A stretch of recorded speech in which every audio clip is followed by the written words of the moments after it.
Plus two കെമിസ്ട്രിയിലെ surface chemistry എന്ന ചാപ്റ്ററിന്റെ രണ്ടാം ഭാഗത്തിലേക്ക് സ്വാഗതം. കഴിഞ്ഞ ക്ലാസ്സിൽ നമ്മൾ എന്തെല്ലാമാണ് പഠിച്ചത്?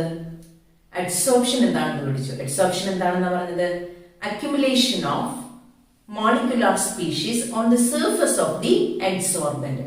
ഒരു അഡ്സോർബന്റിന്റെ സർഫസിൽ എക്സസ് കോൺസെൻട്രേഷൻ വരുന്നതിനെയാണ് നമ്മൾ അഡ്സോർപ്ഷൻ എന്ന് പറയുന്നത്. അങ്ങനെയാണ് എങ്കിൽ ഈ ഗ്യാസ് മോളിക്യൂൾസ് ഒരു സോളിഡിന്റെ സർഫസിൽ അഡ്സോർബ് ചെയ്യുന്നത്. Adsorption of gases on solids two type ഉണ്ട്. That is physical adsorption and chemical adsorption. ഇത് പരീക്ഷയ്ക്ക് സ്ഥിരം ചോദിക്കുന്ന ഒരു ക്വസ്റ്റ്യൻ ആണ്. ഓക്കെ, ഫിസിക്കൽ അഡ്സോർപ്ഷൻ അല്ലെങ്കിൽ അതിനെ വിളിക്കും ഫിസിസോർപ്ഷൻ, ഫിസിസോർപ്ഷൻ ആൻഡ് കെമിക്കൽ അഡ്സോർപ്ഷൻ അല്ലെങ്കിൽ കെമിസോർപ്ഷൻ. എന്തൊക്കെയാണ് ഇവ തമ്മിലുള്ള വ്യത്യാസം എന്ന് നോക്കാം. ഡിസ്റ്റിംഗ്വിഷ് ഫിസിസോർപ്ഷൻ ആൻഡ് കെമിസോർപ്ഷൻ എക്സാമിന് ചോദിക്കുന്നതാണ്.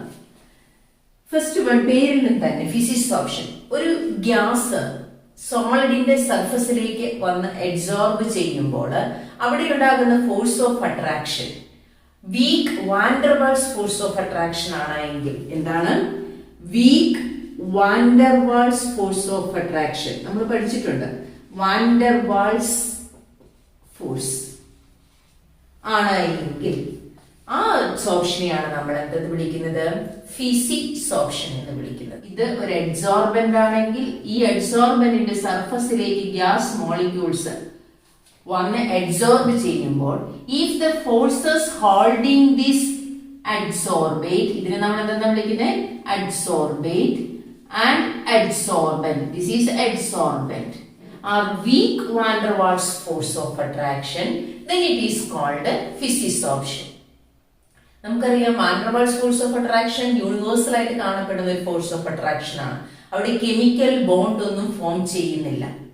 ഓക്കെ, ഇനി എന്നാൽ കെമിസോർപ്ഷനില് if the forces holding the adsorbate and adsorbent are chemical in nature, അതായത് അവിടെ ഒരു കോവാലന്റ് ബോണ്ടോ ഒരു അയണിക് ബോണ്ടോ ഒക്കെ ഫോം ചെയ്യുകയാണെങ്കിൽ അതിനെ നമ്മൾ വിളിക്കുന്ന പേരാണ് കെമിസോർപ്ഷൻ.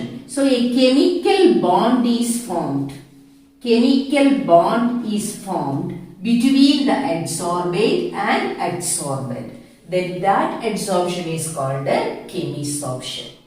In physisorption, weak van der Waals force of attraction arises between the adsorbate and adsorbent, whereas in chemisorption the bond formed between adsorbate and adsorbent are chemical in nature.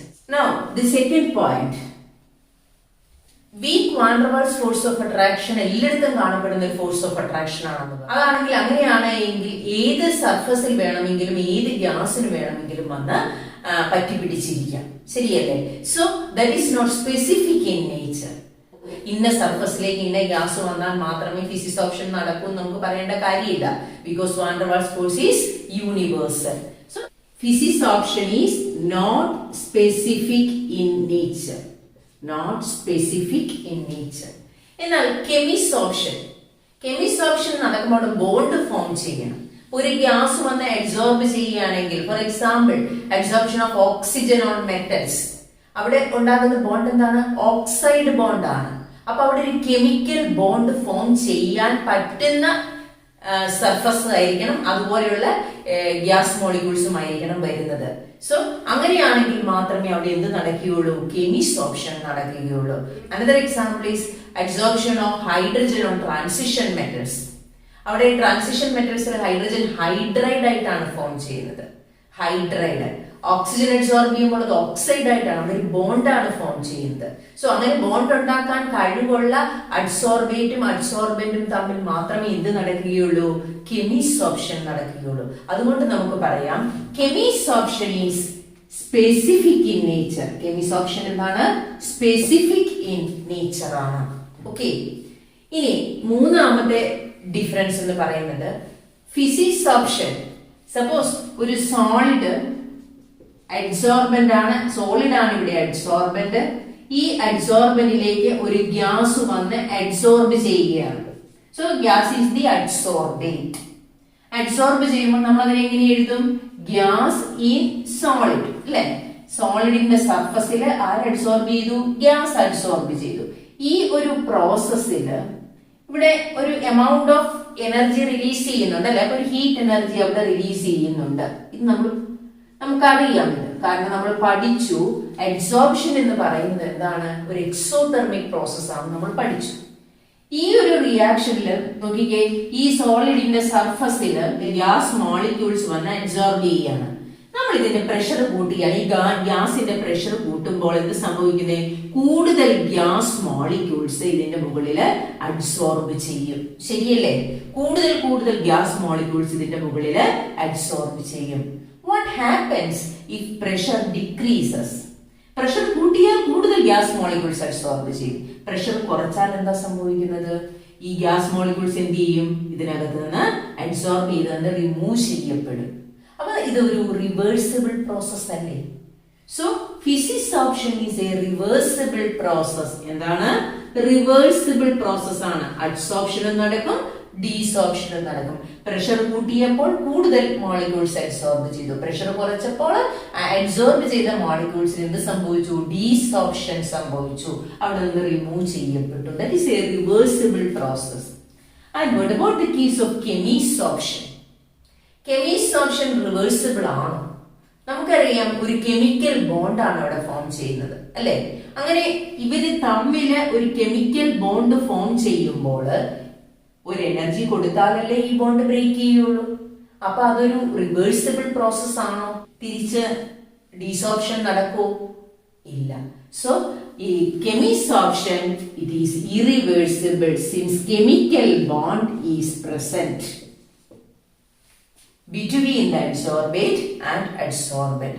So the third difference is physisorption is reversible whereas chemisorption is irreversible. Okay. Now the fourth one. നമ്മൾ പറഞ്ഞു adsorption എന്ന് പറയുന്നത് ഒരു exothermic process ആണ്. ഒരു സോളിഡിന്റെ സർഫസിലേക്ക് gas molecules വന്ന് absorb ചെയ്യുമ്പോൾ അവിടെ എന്ത് റിലീസ് ചെയ്യുന്നുണ്ട്? എനർജി റിലീസ് ചെയ്യുന്നുണ്ട്. പക്ഷെ ഫിസിസോർപ്ഷന്റെ കേസിൽ weak van der Waals force of attraction ആണ് ഇവര് തമ്മിൽ weak van der Waals force of attraction ആണ്. അപ്പൊ അവിടെ റിലീസ് ചെയ്യപ്പെടുന്ന എമൗണ്ട് ഓഫ് എനർജിയും കുറവായിരിക്കും. That means enthalpy of adsorption എന്ന് പറയുന്നത് that is of the order of 20 to 40 kilojoule per mole ആയിരിക്കും. ഇത്രയും കുറഞ്ഞ എൻതാൽപി ഓഫ് അഡ്സോർപ്ഷനെ ഉണ്ടാവുകയുള്ളൂ. ഓക്കെ. എന്നാൽ ഇൻ ദ കേസ് ഓഫ് കെമിസോർപ്ഷന്റെ കേസിൽ അവിടെ ഉണ്ടാകുന്ന എന്ത് ബോണ്ടാണ്? കെമിക്കൽ ബോണ്ടാണ്. May be covalent or ionic bond. അപ്പൊ അവിടെ റിലീസ് ചെയ്യപ്പെടുന്ന എമൗണ്ട് ഓഫ് എനർജിയും എന്തായിരിക്കും? കുറച്ചുകൂടി കൂടുതലായിരിക്കും. And that is of the order of enthalpy of adsorption എന്ന് പറയുന്നത് enthalpy of adsorption is of the order of 80 to 240 kilo joule per മോൾ. ഈ ഒരു ഓർഡറിൽ ഇവിടെ എനർജി റിലീസ് ചെയ്യപ്പെടുന്നുണ്ട്. ഇനി സാധാരണഗതിയിൽ ഫിസിസോർപ്ഷൻ ലോ ടെമ്പറേച്ചറിൽ നടക്കും. ഫിസിസോർപ്ഷൻ എവിടെ നടക്കും? ലോ ടെമ്പറേച്ചറിൽ. So that is the next difference. Low temperature. കാരണം നമുക്കറിയാം അവിടെ ഫോം ചെയ്യുന്ന ബോണ്ട് എന്ന് പറയുന്നത് എന്താണ്? Weak van der Waals force of attraction ആണ്. ആര് തമ്മില്? അഡ്സോർബേറ്റും അഡ്സോർബന്റും തമ്മില്. ശരിയല്ലേ? അപ്പം അങ്ങനെ വരുമ്പോൾ ലോ ടെമ്പറേച്ചറിൽ തന്നെ എന്ത് നടക്കും? ഫിസിസോർപ്ഷൻ നടക്കും. ഈ ഫിസിസോർപ്ഷൻ ലോ ടെമ്പറേച്ചറിൽ നടന്നാലും ഇതിന്റെ ടെമ്പറേച്ചർ കൂട്ടിയാൽ എന്തായിരിക്കും സംഭവിക്കുന്നത്? നമ്മൾ പഠിച്ചിട്ടില്ലേ ലേ ഷാറ്റ്ലിയർ പ്രിൻസിപ്പിൾ? എന്താണ് Le Chatelier principle? If we change pressure, temperature or concentration, ഇതിന്റെയൊക്കെയാണ് pressure, temperature or concentration of a system which is in equilibrium, the system will try to readjust itself to cancel the effect caused by that constraint. അതായത് പ്രഷറോ ടെമ്പറേച്ചറോ കോൺസെൻട്രേഷനോ ഇക്വിലിബ്രിയത്തിലായിരിക്കുന്ന ഒരു സിസ്റ്റത്തിന്റെ വ്യത്യാസം വരികയാണ് എങ്കിൽ system എന്തിനു ശ്രമിക്കും? ആ വ്യത്യാസം ഇല്ലായ്മ ചെയ്യാനായിട്ട് ശ്രമിക്കും. അപ്പൊ ഇവിടെ ഈ റിയാക്ഷൻ എന്ന് പറയുന്നത് എന്താണ്? എക്സോതെർമിക് ആണ്. അതായത് ഡെൽറ്റ എച്ച് എന്ന് പറയുന്നത് നെഗറ്റീവ് ആണ്. ഇങ്ങനെ ഡെൽറ്റ എച്ച് നെഗറ്റീവ് ആയിരിക്കുന്ന ഒരു റിയാക്ഷനിലേക്ക് വീണ്ടും നമ്മൾ ടെമ്പറേച്ചർ കൊടുക്കുകയാണ്. എന്ത് സംഭവിക്കും? ബാക്ക്വേർഡ് റിയാക്ഷൻ നടക്കും. നമ്മൾ പഠിച്ചതല്ലേ, ഈ ഫോർവേഡ് റിയാക്ഷന് ടെമ്പറേച്ചർ വേണ്ട. ഫോർവേഡ് റിയാക്ഷൻ എക്സോതെർമിക് ആണ്. അപ്പൊ വീണ്ടും നമ്മൾ ടെമ്പറേച്ചർ കൊടുത്തു കഴിഞ്ഞാൽ എന്താ സംഭവിക്കുന്നത്? ഫോർവേഡ് റിയാക്ഷൻ നടക്കോ? ഇല്ല. മറിച്ച് എന്ത് നടക്കും? ബാക്ക്വേർഡ് റിയാക്ഷൻ നടക്കും. And that is according to Le Chatelier principle. So if we increase the temperature കൂട്ടിക്കഴിഞ്ഞാൽ ഫിസിക്സ് ഓപ്ഷൻ എന്ത് ചെയ്യും? കുറയും. സോ ലോ ടെമ്പറേച്ചറിൽ ഫിസിക്സ് ഓപ്ഷൻ നടക്കും, but decreases with increase of temperature. Okay. എന്നാൽ കെമിസ് ഓപ്ഷനിൽ എങ്ങനെയായിരിക്കും? കെമിസ് ഓപ്ഷൻ നടക്കുന്നത് തന്നെ ഹൈ ടെമ്പറേച്ചറിലാണ്. കാരണം നമ്മൾ പറഞ്ഞു അവിടെ കെമിക്കൽ ബോണ്ട് ആണ് ഫോം ചെയ്യുന്നത്. നമ്മൾ ഇതിനു മുമ്പ് പഠിച്ചിട്ടുണ്ട്, ഒരു ബോണ്ട് ഫോം ചെയ്യണമെങ്കിൽ ആദ്യം റിയാക്ടന്റ് മോളിക്യൂൾസ് തമ്മിൽ റിയാക്ട് ചെയ്ത് ഒരു ആക്ടിവേറ്റഡ് കോംപ്ലക്സ് ആയിട്ട് മാറണം. നമ്മൾ കെമിക്കൽ കൈനറ്റിക്സ് എന്ന് പറയുന്ന ചാപ്റ്ററിൽ പഠിച്ചില്ലേ? എന്ത് ചെയ്യണം? ഒരു ആക്ടിവേറ്റഡ് കോംപ്ലക്സ് ആയിട്ട് മാറണം. അപ്പൊ ഈ ആക്ടിവേറ്റഡ് കോംപ്ലക്സ് ആയിട്ട് മാറാനായിട്ട് ഒരു എനർജി വേണം. അതിനെയാണ് നമ്മൾ എന്തെന്ന് വിളിച്ചത്? ആക്ടിവേഷൻ എനർജി എന്ന് വിളിച്ചത്. അപ്പൊ ആ ആക്ടിവേറ്റഡ് കോംപ്ലക്സ് ആയിട്ട് മാറാനായിട്ട് ഒരു ടെമ്പറേച്ചർ ആവശ്യമുണ്ട്. അപ്പൊ മോളിക്യൂൾസിന്റെ എനർജി അത്രയും കൂട്ടണം, വേണ്ടേ? അപ്പൊ ആ റിയാക്ഷൻ ലോ ടെമ്പറേച്ചറിൽ നടക്കുമോ? ഇല്ല. അപ്പൊ അത് ഏത് ടെമ്പറേച്ചറിലാണ്? ഹൈ ടെമ്പറേച്ചറിലായിരിക്കും കെമിസ് ഓപ്ഷൻ നടക്കുന്നത്. ഇനി മാത്രമല്ല, it increases with increase in temperature. കാരണം ടെമ്പറേച്ചർ എന്തിനാവശ്യമുണ്ട്? ഈ ആക്ടിവേഷൻ എനർജി മോളിക്യൂൾസിന് കൊടുക്കണം, ആക്ടിവേറ്റഡ് കോംപ്ലക്സ് ആകണം, വേണ്ടേ? അപ്പൊ ആ ആക്ടിവേറ്റഡ് കോംപ്ലക്സിലേക്ക് എത്തുന്നതിന് വേണ്ടി അതിന്റെ ടെമ്പറേച്ചർ നമ്മൾ കൂട്ടിക്കൊടുക്കുന്നു. So it increases with temperature. High ടെമ്പറേച്ചറിലാണ് നടക്കുന്നത്. Also it increases with temperature. Temperature കൂടുന്നതിനനുസരിച്ച് എന്ത് സംഭവിക്കുന്നു? കെമിസ് ഓപ്ഷൻ കൂടുന്നു.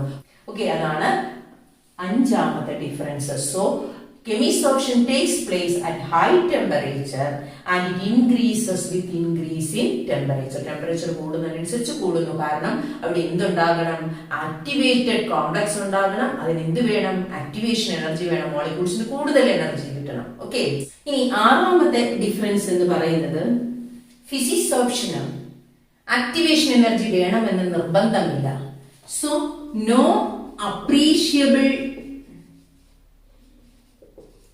appreciable amount of activation energy is needed. Arc? Physics option നിർബന്ധമില്ല. കാരണം അവിടെ കെമിക്കൽ ബോണ്ട് ഒന്നും ഫോം ചെയ്യുന്നില്ല. അവിടെയുള്ളത് ആകെ weak van der Waals force of attraction ആണ്.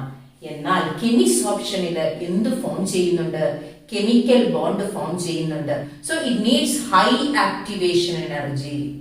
കെമിസ് ഓപ്ഷൻ നടക്കണമെങ്കിൽ എന്ത് വേണം? ഹൈ ആക്ടിവേഷൻ എനർജി വേണം. So high activation energy is needed in the case of Chemis option because their chemical bond is formed. അവിടെ chemical bond ആണ് ഉണ്ടാകുന്നത്. Okay, ഇനി ഏഴാമത്തെ ഡിഫറൻസ് എന്ന് പറയുന്നത് വളരെ പെട്ടെന്ന് ലിക്വിഫൈ ചെയ്യാൻ പറ്റുന്ന gases. Easily liquefiable gases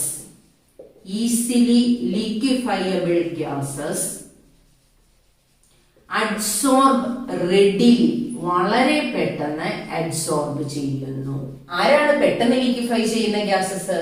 high critical temperatures ഉള്ള ഗ്യാസസ്. ഫോർ എക്സാമ്പിൾ സൾഫർ ഡയോക്സൈഡിന്റെ ക്രിട്ടിക്കൽ ടെമ്പറേച്ചർ എന്ന് പറയുന്നത് 630 കെൽവിൻ ആണ്. എന്താണ് critical temperature? The temperature above which a gas cannot be liquefied by applying pressure. ഉദാഹരണത്തിന് സൾഫർ ഡയോക്സൈഡിന്റെ ക്രിട്ടിക്കൽ ടെമ്പറേച്ചർ 630 കെൽവിൻ ആണ്. ഈ 630 കെൽവിന് മുകളിലേക്ക് ഒരു ടെമ്പറേച്ചർ, അതായത് 631, 632 ആ ടെമ്പറേച്ചറിലൊന്നും കുറെ പ്രഷർ കൊടുത്തു എന്ന് വിചാരിച്ച് സൾഫർ ഡയോക്സൈഡിന് എന്ത് ചെയ്യാൻ സാധിക്കില്ല? ലിക്വിഫൈ ചെയ്യാനായിട്ട് സാധിക്കില്ല. 630 കെൽവിൻ എന്ന് പറയുന്നതിന് ഉയർന്ന ഒരു ടെമ്പറേച്ചറാണ്. അപ്പം ആ ഒരു ഉയർന്ന ടെമ്പറേച്ചർ, ആ ക്രിട്ടിക്കൽ ടെമ്പറേച്ചറിന് തൊട്ട് താഴെ high van der Waals force of attraction ആയിരിക്കും. അപ്പൊ ആ ഗ്യാസസ് വളരെ പെട്ടെന്ന് അബ്സോർബ് ചെയ്യും. അപ്പൊ physisorption high critical temperature ഉള്ള ഗ്യാസസ്, അതായത് ഈസിലി ലിക്വിഫയബിൾ ഗ്യാസസ് വളരെ പെട്ടെന്ന് ഫിസിസോപ്ഷൻ നടത്തും, പെട്ടെന്ന് അബ്സോർബ് ചെയ്യും. അതേസമയം മീതയുടെ ക്രിട്ടിക്കൽ ടെമ്പറേച്ചർ 190 കെൽവിൻ ആണ്. ഹൈഡ്രജന്റെ ക്രിട്ടിക്കൽ ടെമ്പറേച്ചർ 33 കെൽവിൻ ആണ്. 1 ഗ്രാം ചാർക്കോളില് ഇതിന്റെ അബ്സോർപ്ഷൻ നോക്കിക്കഴിഞ്ഞു കഴിഞ്ഞപ്പോൾ ഏറ്റവും കൂടുതൽ അബ്സോർബ് ചെയ്തത് ആരാണ്? സൾഫർ ഡയോക്സൈഡ് ആണ്. That is easily liquefiable gases. അതിനുശേഷം മീഥേൻ, അതിനുശേഷം ഹൈഡ്രജൻ. അപ്പം so physisorption depends on the nature of the gas. Nature of the ഗ്യാസിനെ ഫിസിസോപ്ഷൻ ഡിപ്പെൻഡ് ചെയ്യുന്നുണ്ട്. Easily liquefiable gases absorb readily. Okay, whereas chemisoption, whether it depends on the nature of the gas, nature of the ഗ്യാസിനെ depend ചെയ്യുന്നുണ്ടോ? ഇല്ലേ, തീർച്ചയായിട്ടും ഉണ്ട്. കാരണം അഡ്സോർബേറ്റും അഡ്സോർബന്റും തമ്മിൽ chemical ബോണ്ടാണ് അവിടെ ഫോം ചെയ്യുന്നത്. അങ്ങനെ ബോണ്ട് ഉണ്ടാക്കാൻ കഴിവുള്ള ഗ്യാസ് മോളിക്യൂൾസ് മാത്രം വന്നാലേ അവിടെ എന്ത് നടക്കുകയുള്ളൂ? കെമിസോപ്ഷൻ നടക്കുകയുള്ളൂ. So chemisorption also depends on the nature of the gas. ആരെ ഡിപ്പെൻഡ് ചെയ്യുന്നു? നേച്ചർ ഓഫ് ദി ഗ്യാസിനെ ഡിപ്പെൻഡ് ചെയ്യുന്നു. ഓക്കെ, ഇനി നമ്മൾ കണ്ടു ഫിസിസോപ്ഷനില് പ്രഷർ കൂട്ടിക്കഴിഞ്ഞപ്പോൾ ഗ്യാസ് മോളിക്യൂൾസ് വന്ന് ഇങ്ങനെ അഡ്സോർബ് ചെയ്ത് ഇങ്ങനെ മുകളിൽ ഇങ്ങനെ അഡ്സോർബ് ചെയ്തു അല്ലേ? അപ്പം ഒറ്റ ലെയർ മോളിക്യൂൾസ് ആണ് അവിടെ ഫോം ചെയ്യുന്നത്? അല്ലല്ലോ. Multimolecular layers are formed in the case of physisorption. So multimolecular layers are formed. ഏതിന്റെ കേസില്? ഫിസിസോപ്ഷന്റെ കേസില്. എന്നാൽ കെമിസോപ്ഷനില് അവിടെ അഡ്സോർബേറ്റും അഡ്സോർബന്റും തമ്മില് കെമിക്കൽ ബോണ്ടല്ലേ ഫോം ചെയ്യുന്നത്? രണ്ടുപേര് തമ്മിലല്ലേ ഒരു ബോണ്ട് ഫോം ചെയ്യുന്നത്. അപ്പൊ അവിടെ മൾട്ടി മോളിക്കുലാർ ലെയേഴ്സ് ഫോം ചെയ്യുവോ? ഇല്ല. അവിടെ ഫോം ചെയ്യുന്ന എന്താണ്?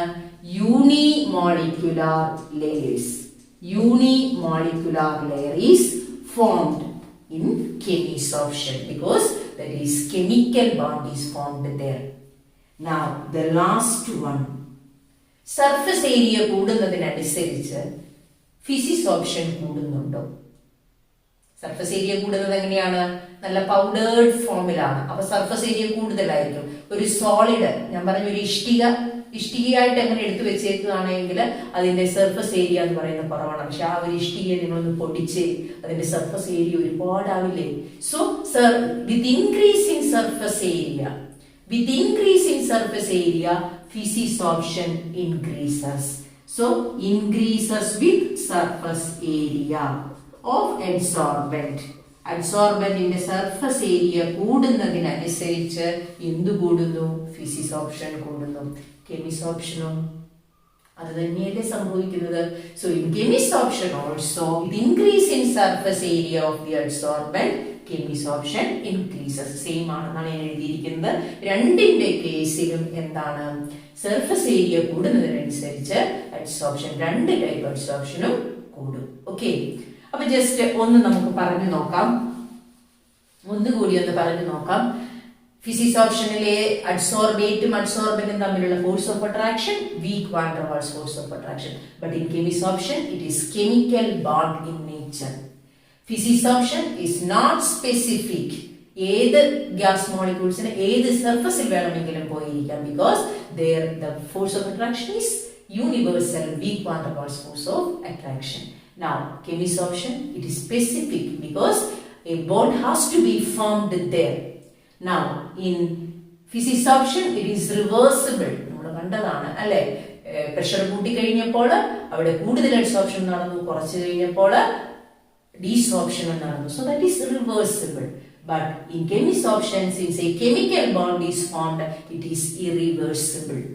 Now, enthalpy of adsorption is low in the case of physisorption, and that is of the order of 20 to 40 kilojoule per mole. But in the case of chemisorption, it is 80 to 240 kilojoule per mole. Now, physisorption favorable condition is low temperature and high temperature for chemisorption. Physisorption decreases with increase in temperature according to Le-Chatelier principle. Whereas chemisorption increases with the temperature because it needs activation energy. there a chemical bond is formed. So high activation energy is needed, and such an activation energy is not needed in the case of physisorption. And seventh one, easily liquefiable gases absorb readily in the case of physisorption. That means physisorption depends on the nature of the gas, whereas chemisorption also depends on the nature of the gas.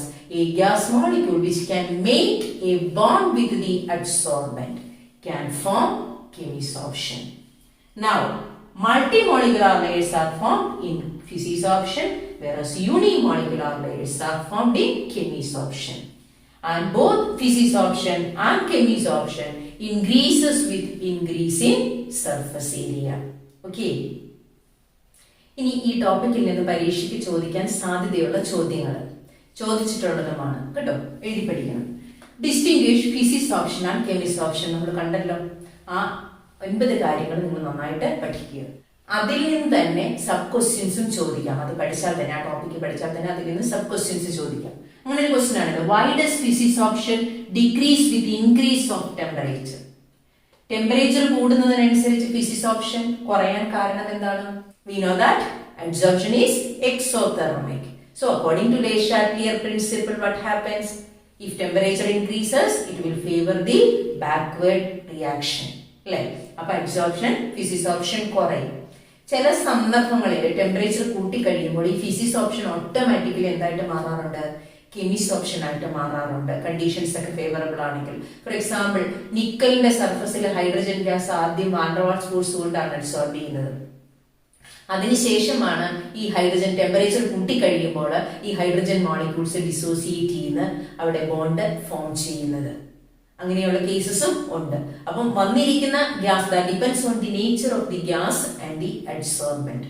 Okay, ഇപ്പൊ temperature കൂട്ടിക്കഴിയുമ്പോൾ ചിലപ്പോൾ ചില കേസിൽ ഫിസിസോപ്ഷൻ എന്തായിട്ട് മാറാറുണ്ട്? കെമിസോപ്ഷൻ ആയിട്ട് മാറാറുണ്ട്. പക്ഷെ ഈ ഒരു ക്വസ്റ്റിന്റെ ആൻസർ ഫിസിസോപ്ഷൻ ടെമ്പറേച്ചർ കൂടുന്നതിനനുസരിച്ച് കുറയാൻ കാരണം it is according to Le Chatelier principle. Now third one, why are powdered substances more effective adsorbents than their crystalline form? എന്തുകൊണ്ടാണ് പൗഡേർഡ് സബ്സ്റ്റൻസ്? പൗഡേർഡ് സബ്സ്റ്റൻസിന് എന്ത് കൂടുതലുണ്ട്? സർഫസ് ഏരിയ കൂടുതലുണ്ട്. And extent of adsorption increases with increase in surface area. Surface area കൂടുന്നതിനനുസരിച്ച് extent of adsorption കൂടുന്നു. Okay, അപ്പൊ ഈ ടോപ്പിക്കുകൾ നന്നായിട്ട് പഠിക്കുക. ഇന്ന് നമ്മൾ ഡിസ്കസ് ചെയ്ത ടോപ്പിക്കുകൾ നിങ്ങൾക്ക് നന്നായിട്ട് മനസ്സിലായിട്ടുണ്ടെന്ന് വിചാരിക്കുന്നു. നിങ്ങളുടെ അഭിപ്രായങ്ങൾ അറിയിക്കുക. And thank you for watching.